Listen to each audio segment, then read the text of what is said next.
নমস্কার, আপনারা দেখছেন স্পষ্ট বার্তা। আমার নাম রাজেশ চক্রবর্তী। আপনারা আমাকে চেনেন একজন অ্যাস্ট্রোলজার হিসাবে। তো আমি এই চ্যানেলে স্বাভাবিকভাবেই অ্যাস্ট্রোলজিমূলক যে ভিডিওগুলো হয়, সেগুলোকে আপলোড করে থাকি। কিন্তু আমি এখন যে বিষয়টা নিয়ে আলোচনা করব, এটা কিন্তু কোনো অ্যাস্ট্রোলজিমূলক আলোচনা নয়। আমি আপনাদের কাছে অনুরোধ করব আপনারা অনুগ্রহ করে ভিডিওটা শেষ পর্যন্ত দেখবেন। তো আজকের বিষয়টা কি? না দেখুন, আমাদের জীবনে, এই মনুষ্য জীবনে বিভিন্ন রকমের তো মানুষ আমরা আছি। কেউ মাস্টার, কেউ ডাক্তার, কেউ ইঞ্জিনিয়ার, কেউ প্রফেসর, কেউ আবার ক্ষেত মজুর, তো কেউ হোটেলের মালিক। তো বিভিন্ন রকমভাবেই তো আমরা ইনকাম করি। তো মোদ্দা কথাটা কি বলুন তো? যে আমাদের পথ সবাইকার ভিন্ন। কিন্তু লক্ষ্য একটাই, টাকা। অর্থাৎ আমাদেরকে যেন উপায়ে টাকা রোজগার করতেই হবে। এটাই হচ্ছে আমাদের মূল মন্ত্র। সেটা যেকোনো দিক দিয়েই হতে পারে। তো স্বাভাবিকভাবেই অর্থই যেহেতু আমাদের মেইন ভিত্তি, তাই আমাদেরকে অর্থ রোজগার করাটা বাঞ্ছনীয় এবং সেটা অবশ্যই করা দরকার। কারণ আমাদের এই সমাজে টিকে থাকতে গেলে তার অর্থ অবশ্যই দরকার। কিন্তু সেই যে অর্থ রোজগার, সেই অর্থ রোজগারটা করতে গেলে শুধুমাত্র যদি আমরা কেউ একটা মাধ্যমকে বেছে নিই, তাহলে সেটা হয়ে যাবে আমাদের জীবনের একটা চরম ভুল সিদ্ধান্ত। তো সেই একটা পথ কি? না, সেই একটা পথ হচ্ছে যে গভর্নমেন্ট জব। অর্থাৎ আমরা যারা শিক্ষিত বেকার রয়েছি, তার কি বলুন তো? একটা জিনিসের প্রতি খুব ঝোঁক আমাদের। সেটা হচ্ছে গভর্নমেন্ট জব আমাকে পেতে হবে। এটা কিন্তু আমাদেরও দোষ নয়। কোনো শিক্ষিত ছেলের দোষ নয়। এই দোষ হচ্ছে আমাদের সমাজের। কারণ আমরা যখন জন্মাই, জন্মের পর থেকে আমাদের মাথায় একটা জিনিস কিন্তু ঢুকিয়ে দেওয়া হয়। সেটা কি বলুন তো? যে তোমাকে বড় হয়ে গভর্নমেন্ট জব পেতে হবে। অর্থাৎ গভর্নমেন্ট জব যদি তুমি না পাও, তাহলে তোমার জীবনটা হয়তো স্পয়েল। তোমার জীবন শেষ। তাই আমরা কি করি? না গভর্নমেন্ট জবের পিছনে দৌড়াতে থাকি। তো দেখুন, গভর্নমেন্ট জব তো আর সবাই পায় না। কিছুজন পায়, আবার কিছুজন পায় না। তো যারা পায় তাদের খুবই ভালো। আর যারা পায় না, তাহলে কি তাদের কোনো ট্যালেন্ট নেই? তাদের কোনো প্রতিভা নেই? তারা কি একবারেই ফালতু? বিষয়টা এমন নয়। কারণ গভর্নমেন্ট জব সবাই চেষ্টা করে কিন্তু সবাই পাবে না, এটাই স্বাভাবিক। কিন্তু আমাদের সমাজ সেটা মানবে না। সমাজ এটাই বলবে যে তুমি গভর্নমেন্ট জব পাওনি মানে তোমার কোনো ট্যালেন্ট, তোমার কোনো প্রতিভা এগুলো কিছুই নেই। কিন্তু বাস্তবে কি তাই? আমি একটা জিনিস মনে প্রাণে বিশ্বাস করি, আপনারাও করেন, যে ঈশ্বর আমাদেরকে এই পৃথিবীতে যখন পাঠিয়েছে, কাউকে কিন্তু কখনো খালি হাতে পাঠায় না। কিছু না কিছু গুণ মানুষের মধ্যে অবশ্যই দিয়ে পাঠায়। কেউ যদি মনে করে যে একটা মানুষ সম্পূর্ণ নির্গুণ, তাহলে আপনার ভুল ভাবছেন।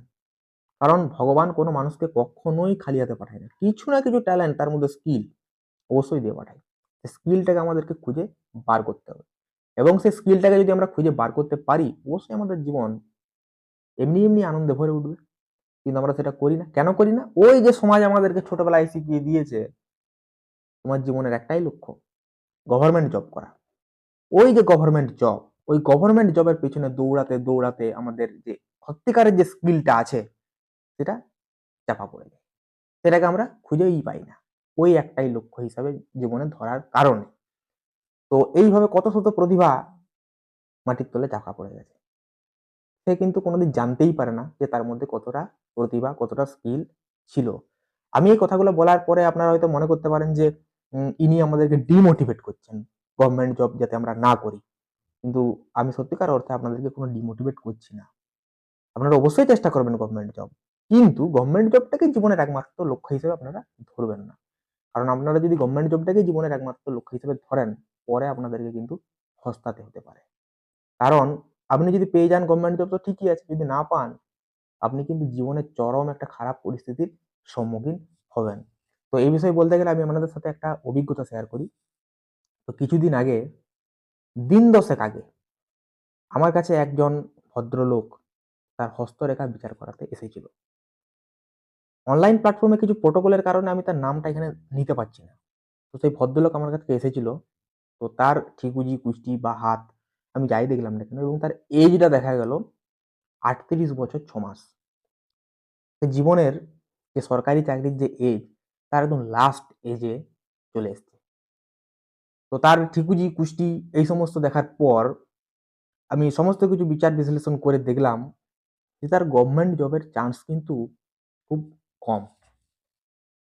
তো আমি তাকে স্বাভাবিকভাবেই বললাম যে, "দেখুন আপনার তো বয়স হয়েও এসছে এবং আপনার আমি সেইভাবে কিন্তু কিছু দেখতে পাচ্ছি না।" তখন সে বলছে যে, "আমার তো জীবনের লক্ষ্য একটাই ছিল, সরকারি চাকরি করা। আমার যে নেই তাহলে কি আমি পাবো না?" তো আমি তাকে একটা কথাই বললাম যে, "আপনি ভুল সময়ে অ্যাস্ট্রোলজারের কাছে এসেছেন। এটার জন্য আপনাকে আগেই কোনো অ্যাস্ট্রোলজারের কাছে যেতে হতো। সে যদি সঠিক অ্যাস্ট্রোলজার হতো, সে আপনাকে অবশ্যই বলে দিত যে আপনার এটা নেই, আপনি অন্য কিছু করার চেষ্টা করুন।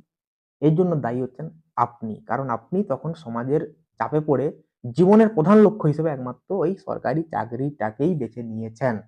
এবং এই যে সরকারি চাকরির পেছনে ছুটতে, ছুটতে আপনি আজকে তার যে আসল যে প্রাইম টাইমটা ওটা আপনি নষ্ট করে দিয়েছেন। এবং আপনার বয়স প্রায় ৩৮ বছর প্লাস হয়ে গেছে। তো আপনি কি করে এখন চাকরি পাবেন একটু বলুন তো?"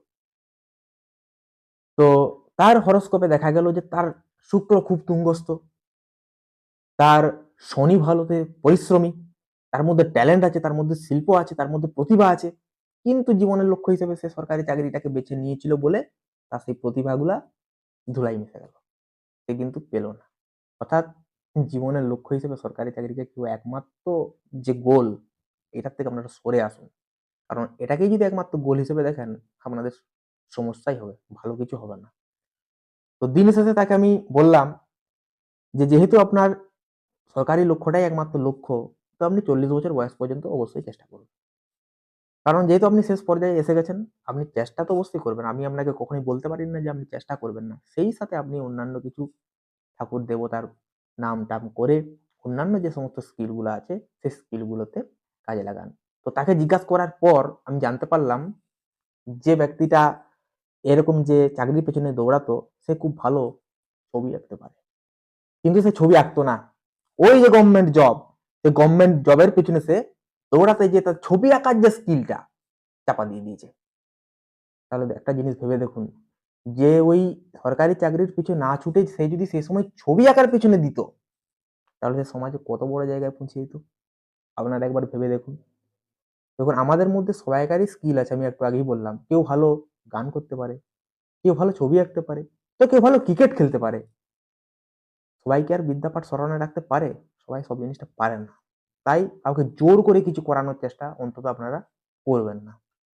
কেউ যদি মন থেকে কোনো একটা জিনিস করে, তাহলে সে সেটাতে যতটা স্যাটিসফাই হবে, তাকে জোর করে করালে কিন্তু সে সেটাতে ততটা স্যাটিসফাই হবে না।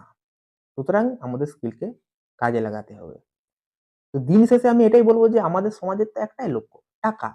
তো আপনাকে সরকারি চাকরি করেই কেন টাকা ইনকাম করতে হবে? আপনার যে স্কিল আছে সেটা কাজে লাগিয়ে আপনি টাকা ইনকাম করুন।